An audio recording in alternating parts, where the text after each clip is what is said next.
In this quick tech video, I'm going to show you how to create a flowchart using Microsoft Word. To begin with, I'm going to start with a blank Microsoft Word document. In the top bar, I'm going to left click on Insert, and here I'm going to left click on the Smart Art option. On the left hand side of the pop-up box, I'm going to left click on Hierarchy, and here you can see there are different options for the types of flowcharts that you can use. For this example, I'm going to choose the second one from the second row, and then I'm going to left click OK. And now I have a base flowchart in the Smart Art Design tab. From here, I can choose different layouts and effects for the flowchart. There are multiple options, or if I click the down arrow here, I can see all the options that are usable. I can also change the back color of the flowchart by left clicking on the Change Color option, and here select the color that I wish to use. If I wanted to add additional boxes, I would left click on a box that I wanted to modify.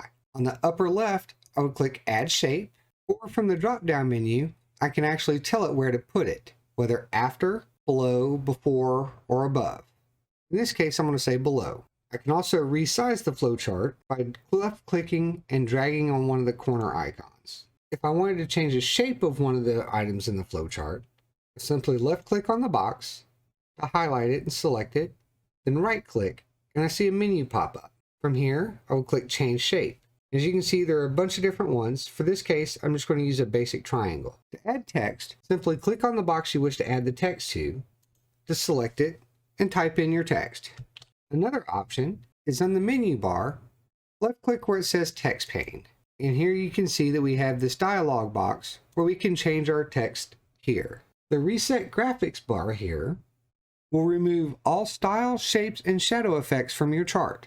Can always undo or redo using the quick access toolbar. Thank you for watching.